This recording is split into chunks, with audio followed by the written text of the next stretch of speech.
मैं हूं रुनिक्षा शर्मा, जहां हम हर खबर को सिर्फ बताते नहीं बल्कि समझते हैं, सवाल करते हैं और सच तक पहुंचने की कोशिश करते हैं।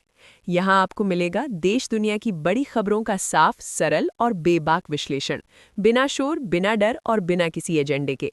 तो चलिए शुरू करते हैं आज का वीडियो।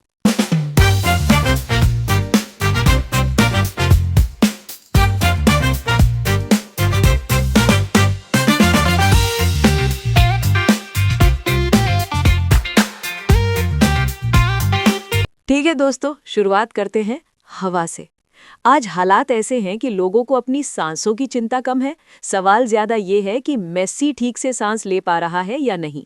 खुद की सेहत बाद में, पहले मेस्सी। और इसी बीच एक और सवाल तैर रहा है, आखिर इस वक्त सबसे जरूरी मुद्दा है क्या? बिहार की तरफ नजर डालिए। नीतीश कुमार साहब को लेकर लोग कंफ्यूज हैं। सब पूछ रहे हैं, सब ठीक तो है ना? मुख्यमंत्री जी जब खुद हाथ से कोई चिट्ठी देते हैं तो कुछ लोगों को लगता है ये एआई से जनरेटेड है, पर नहीं, ये असली है।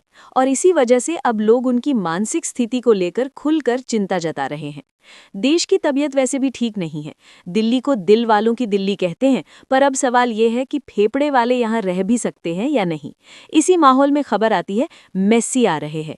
रेखा गुप्ता जी भी मौजूद है। सोशल मीडिया पर चर्चाएं चालू है।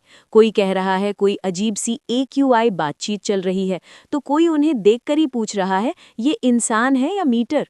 फिलहाल पूरा देश हैरान है। लोगों का रिएक्शन सीधा है, अब बस कीजिए, बहुत हो गया। आगे बढ़ने से पहले अगर इतनी सारी बातें रोज सुननी है तो सब्सक्राइब जरूर कर देना। लोग क्या क्या बोल रहे हैं, मुझे भी नाम दिए गए। इन सब हरकतों को देखकर कुछ लोग दंग हैं, कुछ नारे लगा रहे हैं। अगर सच में हवा को नंबरों में समझाने की कोशिश हो रही है तो शायद एक थर्मोमीटर टाइप कुछ दिखाना चाहिए, बोल देना चाहिए, देखिए, चेक कर लीजिए, आज सब ठीक है। आज दिल्ली, कल मुंबई, वहां भी हालात कुछ खास नहीं थे। आज कैसा लगा? बस एक छोटा सा रिएक्शन, नमस्कार मुंबई। मेरा अंदाजा है मेस्सी के फैंस शायद पान मसाले से दूरी रखते हैं, इसलिए कुछ चेहरे उतरे हुए दिखे। वैसे जो खाते हैं उनके लिए संदेश साफ है, वो भी इकोनॉमी का हिस्सा है। हैंडशेक देखिए, मेस्सी को शायद अंदाजा भी नहीं कि यहाँ ब्रांड एम्बेसडर कौन है। कैच फ्रेज भी रेडी है। टाइगर को देखकर पहला सवाल आया, ठंड नहीं लग रही या फिर थकान? सम्मान देने का तरीका भी कमाल का है। किस चीज के लिए ताली बज रही है ये साफ नहीं। प्रोडक्ट के लिए, पर्सनालिटी के लिए? शॉल जरा संभाल के रखिए, फिजिक दिखनी चाहिए। और उसी पर हूटिंग भी शुरू हो जाती है। पब्लिक है, रिएक्शन देगी ही। पूरा माहौल किसी इवेंट से ज्यादा तमाशा लगता है। और जब मुख्यमंत्री मंच पर आते हैं तो असल तस्वीर साफ हो जाती है। देश किस दिशा में जा रहा है ये एक स्टेडियम से समझ आ जाता है। मेस्सी खड़े हैं, कुछ कहना चाहते हैं, लेकिन आवाज दब जाती है क्योंकि लोग उन्हें सुनने आए हैं, बाकी किसी को नहीं। यही हाल देश के असली मुद्दों का है। गरीबी, रोजगार, आमदनी, असमानता। लोग समझना चाहते हैं पर ध्यान कहीं और खींच लिया जाता है। धार्मिक नारे वो हथियार हैं जो कभी खाली नहीं जाते। भीड़ पनट जाती है और खेल खत्म। अगर समझ गए तो ठीक, नहीं तो यही चलता रहेगा। और एक और चीज, किसी मेहमान के सामने गम चबाना अच्छा इशारा नहीं माना जाता, पर यहाँ सब चलता है। मेस्सी शायद खुद सोच रहे होंगे, मैं यहाँ फंसा कैसे? सच ये है, इन सब बातों से उनकी विरासत पर कोई फर्क नहीं पड़ता। वो पहले भी लेजेंड थे, आज भी हैं।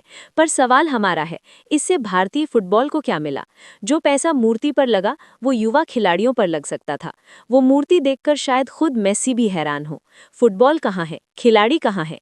मजा तब आता जब हमारे अपने खिलाड़ियों के लिए ऐसी दीवानगी दिखती। सुनील छेत्री जैसे खिलाड़ी को पोस्टर बॉय बना दिया गया। 20 साल दिए हैं उसने खेल को, और यही सम्मान। भीड़ मेस्सी से मिलने के लिए पागल है। कोई शादी छोड़ आया, कोई जिम्मेदारी। लेकिन जब अपने खिलाड़ी चुपचाप खड़े थे तो मुंबई की भीड़ ने उनके लिए आवाज उठाई। वो पल सबसे बेहतर था। इतने फैंस हैं तो खेल आगे क्यों नहीं बढ़ रहा, यही सवाल है। अब दिल्ली की बात करें। शहर किसी डरावनी फिल्म का सेट लग रहा है। धुंध, जलन, सांस की तकलीफ। समाधान क्या निकला? तंदूर बंद। जैसे ट्रैफिक, फैक्ट्रियां और कंस्ट्रक्शन कुछ करते ही नहीं। संसद में शोर, जनता के सवाल गायब। बच्चे, बुजुर्ग सब परेशान हैं। अरावली में पेड़ कट रहे हैं पर बहस कहीं और अटकी है। पूरे दिन एक ही मुद्दा घुमाया गया, असली समस्याएं फिर टल गई। और अंत में, अच्छा है कि कुछ लोग विदेश यात्रा पर हैं, वरना यही हवा उन्हें भी झेलनी पड़ती। बस किसी को समझाइए, खास तौर पर जिन्हें खुद चिट्ठी पकड़कर खड़े होना पड़ रहा है। यहीं खत्म करते हैं। देखने के लिए धन्यवाद। प्यार भेज रहा हूँ, इशारा समझ गए होंगे। वैसे भी 26 तक बहुत कुछ बदलने वाला है। तो दोस्तों, ये थी इस कांड से जुड़ी पूरी जानकारी जो अभी तक सामने आई है। हमने इस वीडियो के केवल तथ्यों और पुख्ता जानकारियों के आधार पर आपको सच्चाई बताने की कोशिश की है। आप इस मामले पर क्या सोचते हैं? अपनी राय नीचे कमेंट में ज़रूर साझा करें, लेकिन मर्यादा और जिम्मेदारी के साथ। अगर आपको ऐसी सटीक, ज़रूरी और जागरूक करने वाली खबरें पसंद आती हैं, तो चैनल को सब्सक्राइब करें और वीडियो को शेयर करें। मैं हूं रुनिक्षा शर्मा। मिलते हैं अगली अहम खबर के साथ। धन्यवाद।